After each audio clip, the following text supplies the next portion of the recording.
Hello everyone, and welcome back to my series on the Jungian psychological interpretation of the manga Goodnight Punpun. This video will focus on chapters 20 to 30. Once again, I want to start off by saying this manga has amazed me in its ability to shed light on the complexities of the human psyche through not only the story but through symbolism and metaphors in its drawings and dialogue. For the purpose of condensing down the unlimited amount of depth interpretation, I will focus on one specific concept of Jungian theory and how it defines these 10 chapters and Punpun as a character. To summarize, chapter 20 and 30 begin with Punpun's father having one last conversation with him prior to his divorce with his mother. After this, it skips to 2 years later and explores Punpun in his middle school years and how he's navigating these formative years in his life while also exploring the development of his friends and the new people he has met. It also explores Punpun's love for Aiko. As I was reading through the chapters, I noticed a pattern, which was the exploration of the shadow within the human psyche. This is something I predicted in my first video covering the first 10 chapters of Goodnight Punpun. But these 10 chapters exemplify the significance of Punpun's shadow and give insight into your own shadow as an individual. You may be wondering, what exactly does shadow mean and where did this concept come from? Carl Jung, the famous Swiss psychologist, first presented this idea of the shadow in his seminal work Ion, Research into the Phenomenology of the Self. This book was published in 1951. The shadow refers to the unconscious and repressed aspects of an individual's personality that are considered unacceptable, undesirable, or socially unacceptable.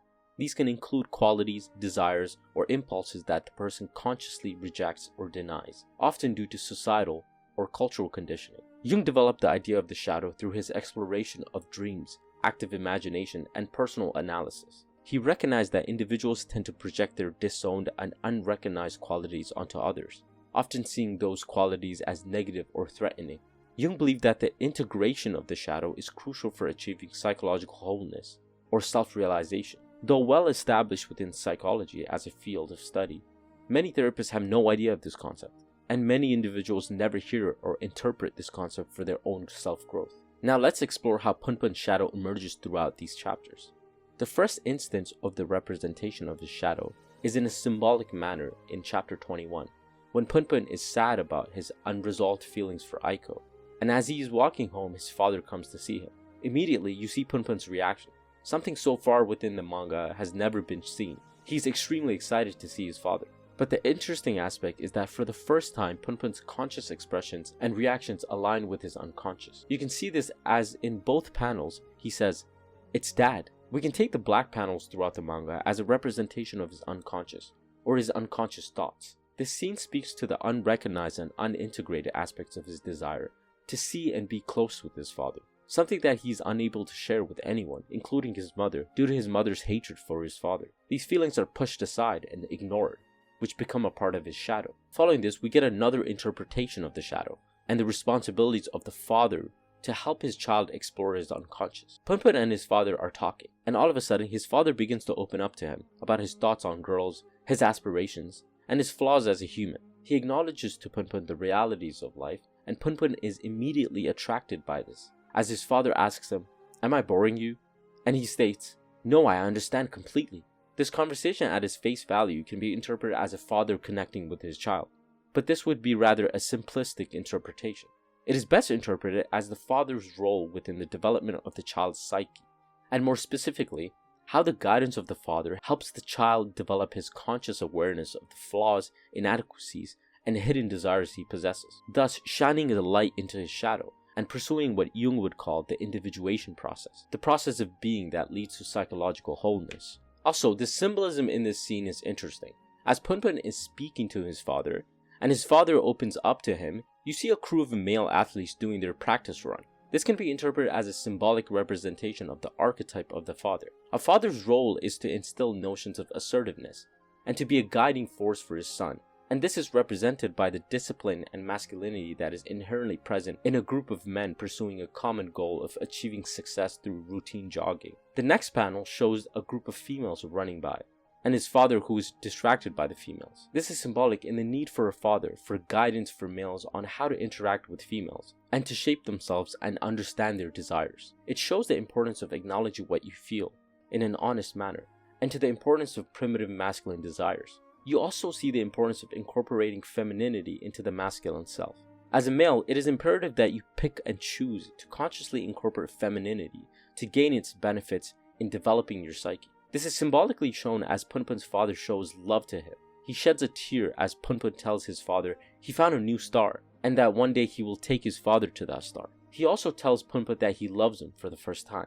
This is the integration of kindness, care, and love, which is all seen through a Jungian perspective as being a part of the feminine, or the anima. From this, we see the foundation of the shadow development. Punpun begins his middle school years, and immediately you see the reflection of how the lack of a father figure can be the cause for the development of the shadow.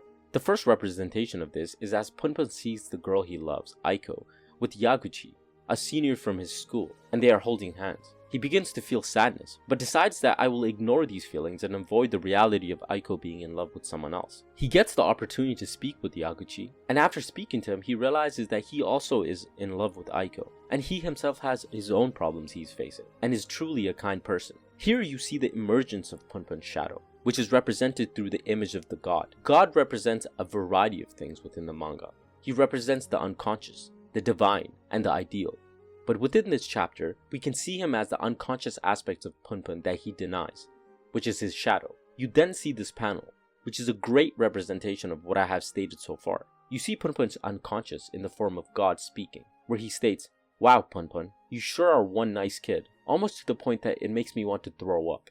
And God continues to ridicule Punpun for his lack of assertiveness, aggression, self-confidence, and emotional control. This relates back to the understanding of how family dynamics, childhood experiences, and more specifically, the lack of a father figure in Punpun's life has created his shadow. The shadow is influenced by the material and social world. It is formed through a step-by-step process, your perception of the world in combination with continued patterns of life and its effects on your psyche. It can also be seen as a form of coping mechanism, or a survival tactic. For example, Punpun grew up in an abusive household, where domestic violence was common. Because of this, his psyche began to see that if he was submissive, did not intervene when his mother and father were fighting, then he was not in danger. These actions and behavioral problems affect the psyche and create a shadow, which in Punpun's case is the lack of assertiveness, courage, and masculinity. Another complex analysis of the shadow is shown in chapter 28, where Punpun has a conversation with his friend Komatsu, who is now a gifted badminton player. Punpun asks him to go easy on Yaguchi as he feels bad for him being injured and unable to achieve his dream.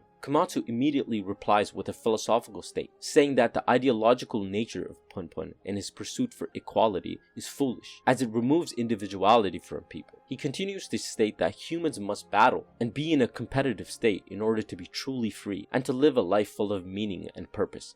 He then states the following: "Yes, to me victory and defeat is all proof that I'm living, the product of my cell and soul moving as one. That is why I want to go out there with all my power, to taste the greatest victory or defeat. Oh Punpun, you ignorant advocate of peace and equality. Are you going to live your entire life without realizing what it truly means to live?" After this, Punpun's unconscious dialogue says the following. Punpun did not really understand what Komatsu was saying. Punpun wondered just what was so wrong with everyone being happy. This is a fantastic representation of the battle between one's own psyche and how the shadow erupts if not recognized. The author lays down some fundamental questions that apply even now to contemporary society, which is the influence that ideology has on people, and why ideas such as communism and equality-based initiatives will always fail. It is because of this competitive nature of the human psyche. This relates back to an idea presented by Friedrich Nietzsche, where he states that the over-reliance on equality can lead to a hard mentality, where individuals conform to societal norms and lose their individuality. After this conversation, there is a critical interaction that sheds light into not only Punpun's psychological state, but also a potential collapse of his psyche in the future. Punpun witnesses Aiko crying while talking to Yaguchi, and as she walks by him, she ignores him. To cope with this, he creates an imaginary scenario stating the following: "Ah, I see now. Aiko has always been thinking about me these past 2 years, but she was tricked by Yaguchi and forced to go out with him.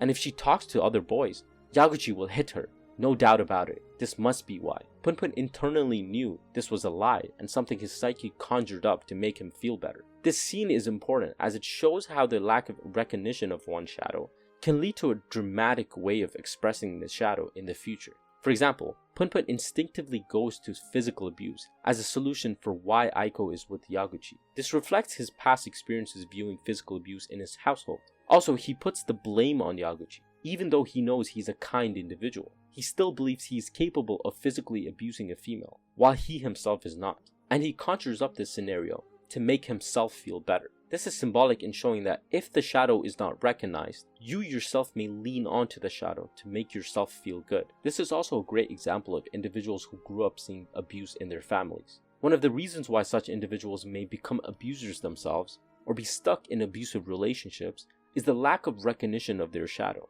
which is their own capacity for evil, their lack of recognition that they themselves are capable of doing the most cruel and evil aspects that they deny, even to a person they love the most. This may be one of the most important findings by Carl Jung, which is the capacity for evil in every human and the lack of recognition of such evil. Friedrich Nietzsche, in his book Beyond Good and Evil, states the following: "He who fights with the monster should be careful lest he thereby become a monster.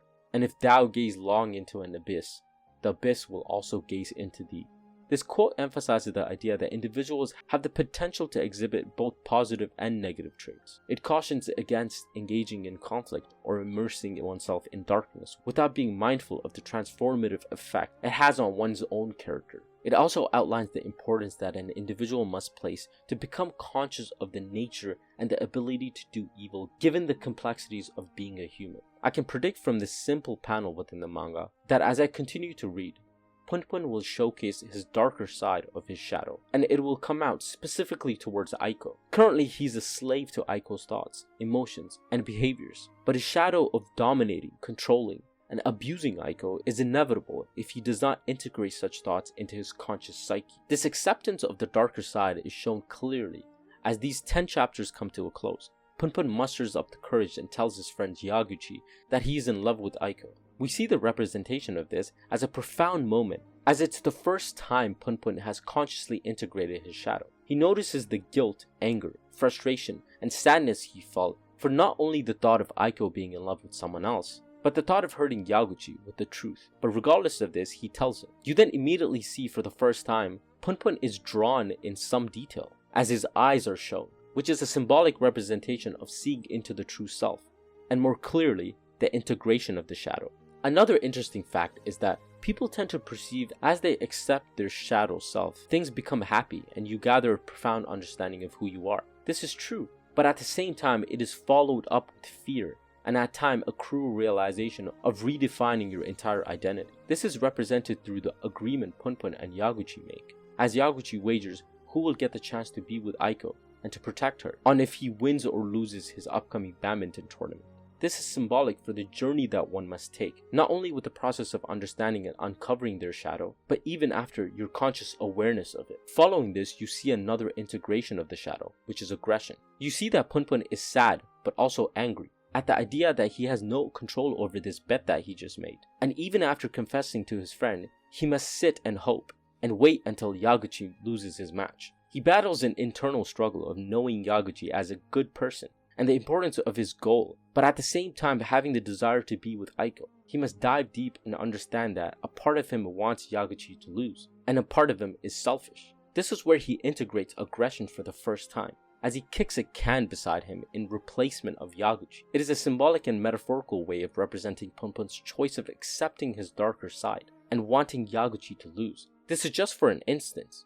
You see in the next panel that the can he kicked was back where it was before, and has fallen even deeper, which is a symbolic way of telling the audience that Punpun is yet to integrate his shadow in a conscious manner, where he is aware of his actions and aware of the shadow side of himself. And this lack of awareness will drive him deeper and deeper into the side of him that he refuses to integrate, the aggressive, assertive, and controlling Punpun, who seeks competition and dominance in his life. These 10 chapters become transformative when you read them through a psychological lens. For those of you who have read Goodnight Punpun and enjoyed this manga for its complexities, I recommend you read it again after watching this video and incorporate a Jungian perspective to your analysis. Thank you for watching the video, and see you all soon when I cover chapters 30 to 40. Leave a comment below on your thoughts on this video, and consider subscribing to my channel. I'm sure I'll soon have 100k subscribers, and as always, take care everyone.